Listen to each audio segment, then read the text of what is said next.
24 दिसंबर 1971 को south America में लांसा airlines की फ्लाइट 508 पीरू के कैपिटल लीमा से रवाना हुई। इस जहाज में 86 मुसाफिर सवार थे और ये अमेज़न के घने जंगलात के ऊपर से गुजरते हुए पीरू के शहर पोकालपा की जानिब जा रहा था। सफर का इब्तदाई हिस्सा मुकम्मल तौर पर मामूल के मुताबिक था। तकरीबन पहले 30 मिनट तक सब कुछ ठीक चल रहा था। केबिन क्रू मुसाफिरों को नाश्ता सर्व कर रही थी, जबकि पायलट कॉकपिट में बैठे अपने घरों और खानदानों के बारे में बातें कर रहे थे। जहाज में बैठे लोग खुश थे क्योंकि अगला दिन क्रिसमस का था और हर शख्स अपने प्यारों के पास पहुंचने वाला था। लेकिन ये सुकून ज्यादा देर तक कायम न रह सका। जैसे ही जहाज ने लैंडिंग के लिए नीचे आना शुरू किया, आसमान पर अचानक गहरे स्याह बादल छा गए। चंद लम्हों में सूरत हाल खतरनाक हो गई और एक शदीद तूफान जहाज के सामने आ खड़ा हुआ। पायलट्स के पास एक अहम फैसला था, या तो रास्ता बदल लें या सीधा तूफान के अंदर दाखिल हो जाएं। उन्होंने तूफान के अंदर जाने का फैसला किया।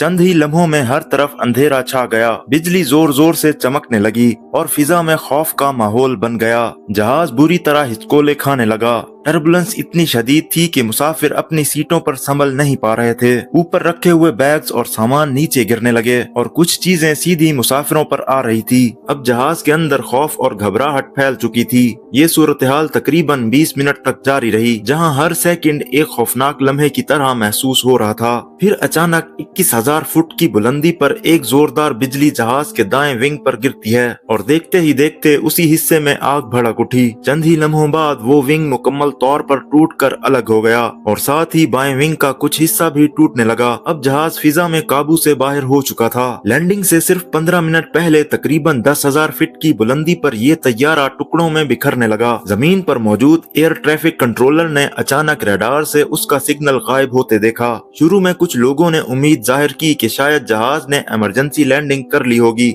लेकिन जल्द ही हकीकत सामने आ गई। जहाज मुकम्मल तौर पर क्रैश हो चुका था।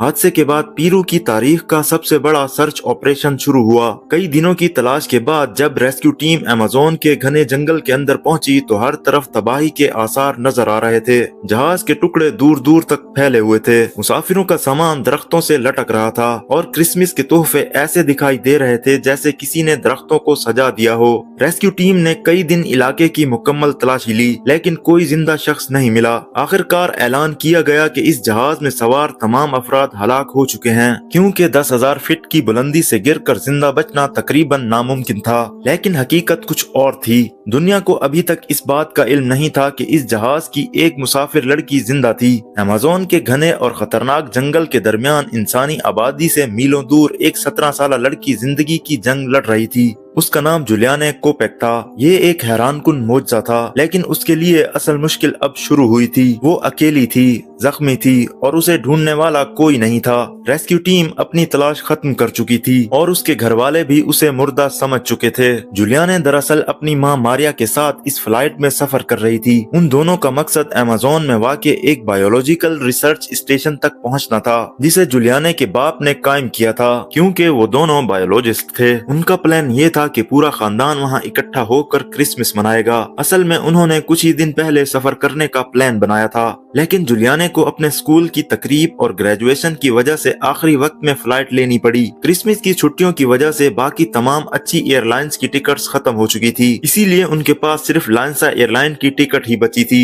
जुलियाने का बाप जुलियाने और उसकी माँ को पहले ही कई बार कह चुका था कि इस एयरलाइन से सफर मत करना, क्योंकि उस एयरलाइन का रिकॉर्ड खराब था। लेकिन उनके पास वक्त कम था और कोई दूसरा रास्ता मौजूद नहीं था, इसीलिए मारिया ने मजबूरन यही टिकट्स बुक करा ली। हकीकत ये थी कि उस एयरलाइन की शोहरत बहुत खराब थी। लोग मजाक में कहते थे कि ये जहाज सीधा जमीन पर आ गिरता है। इससे पहले भी उस एयरलाइन के कई जहाज हादसे का शिकार हो चुके थे और ये जहाज भी कोई जदीद नहीं था, बल्कि पुराना टर्बो प्रोपेलर जहाज था जो शदीद टर्बुलेंस बर्दाश्त नहीं कर सकता था। हादसे के वक्त जुलियाने जहाज के पिछले हिस्से में एक खिड़की वाली सीट पर बैठी थी। जैसे ही बिजली जहाज पर गिरी, जहाज के हिस्से टूटने लगे और वो सीट जिस पर जुलियाने बैठी थी 3 सीटों के साथ अलग हो गई। क्योंकि उसने सीट बेल्ट बांधी हुई थी, वो इसी के साथ बंधी रही और हजारों फीट की बुलंदी से नीचे गिरने लगी। गिरते हुए वो बेहोश हो गई, लेकिन हवा में तेज हवाएं नीचे से ऊपर की तरफ चल रही थी, जिसकी वजह से गिरने की रफ्तार कम हो गई। उसकी सीट घूमने लगी जैसे किसी हेलीकॉप्टर के बेल्ट घूम रहे हों, जिससे उसकी रफ्तार मजीद धीमी हो गई। नीचे अमेज़न का घना जंगल था, जहाँ दरख्तों की मोटी तह ने एक हिफाजती कुशन का काम किया। जब वो होश में आई तो जमीन पर पड़ी हुई थी और उस वक्त की डेट थी 25 दिसंबर यानी क्रिसमस की सुबह। वो शदीद जख्मी थी,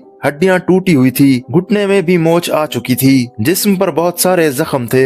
एक आंख पे जख्म होने की वजह से बंद हो चुकी थी और दूसरी से भी कम नजर आ रहा था क्योंकि उसका चश्मा भी कहीं गिर चुका था। उसके पास पहनने को चप्पल तक भी नहीं बची थी। इसके बावजूद भी वो जिंदा थी। अब सवाल ये था कि वो इस खतरनाक जंगल में अकेली कैसे जिंदा रहेगी। जुलियाने ने खुद को संभाला और अपने चारों तरफ देखा। उसने अपनी माँ को ढूंढना शुरू किया लेकिन हर तरफ सिर्फ जंगल की आवाजें थी। कुछ देर आराम करने के बाद उसने खड़े होने की कोशिश की। बार बार गिरने के बावजूद आखिरकार वो खड़ी हो गई। उसे मालूम था कि अगर जिंदा रहना है तो हरकत करना जरूरी है। उसके लिए अब सबसे अहम चीज खाना और पानी था। उसने पत्तियों पर जमा पानी पिया और खाने की तलाश शुरू कर दी। जंगल इतना आसान नहीं था। जमीन तक सूरज की रोशनी कम पहुंचती थी जिससे वहां पर खुराक बहुत कम उगती थी। उसने कुछ मशरूम देखे लेकिन खतरे की वजह से उन्हें भी नहीं खाया। फिर उसे जहाज से गिरा हुआ कुछ खाना मिला लेकिन बारिश की वजह से वो भी खराब हो चुका था। आखिरकार उसे कुछ कैंडीज मिली जो उसके खाने के लिए कुछ सहारा बनी। उसने उन्हें एहतियात से खाया ताकि ज्यादा दिन तक चल सकें। उसके पास एक घड़ी भी थी जो वक्त का अंदाजा लगाने में मदद दे रही थी।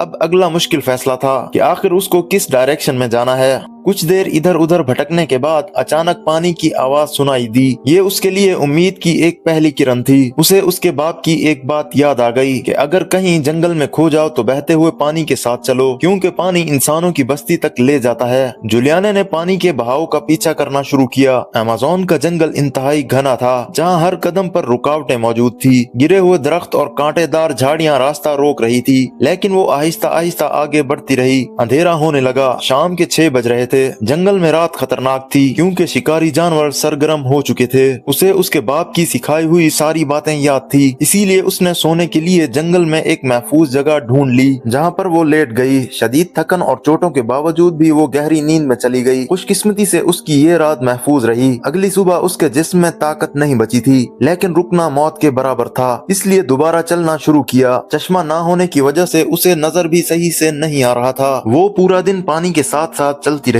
लेकिन खाने के लिए उसे कुछ नहीं मिला। कैंडीज भी अब खत्म हो चुकी थी। नदी का पानी पीने के बाद उसे कुछ सहारा मिला लेकिन उसकी भूख शिद्दत इख्तियार कर चुकी थी। दिन ब दिन वो कमजोर होती जा रही थी और उसकी अब हिम्मत भी टूटने लगी थी। वो रोजाना नदी के पानी के साथ साथ चलती रही। छोटी धारें बड़ी नदी में ले गई। अब उसे एक बड़ी नदी नजर आ रही थी लेकिन उस नदी तक पहुंचना बहुत मुश्किल था। रास्ता घने दरख्तों और झाड़ियों से बंद था। कई घंटों की कोशिश के बाद आखिरकार वो बड़ी नदी के किनारे पहुंच गई जो तकरीबन 30 फीट चौड़ी थी और अब जाके उसे खुला आसमान नजर आया। उसी नदी के साथ थोड़ा आगे चलने पर उसने एक कश्ती देखी। पहले तो उसे यकीन नहीं आया, फिर जाकर जब उसने उसे करीब से देखा तब जाके उसे एहसास हुआ कि ये वाकई एक लकड़ी की छोटी कश्ती है। कश्ती के पास छोटा सा रास्ता ऊपर की तरफ जा रहा था। वो अपनी आखिरी ताकत लगाकर उस रास्ते पर चढ़ी और एक झोपड़ी तक पहुंची। उस झोपड़ी में पेट्रोल का एक कैन पड़ा हुआ था जिससे उसे अपने जख्मों में लगे कीड़े निकाले। तकरीबन उन जख्मों से 30 कीड़े निकले।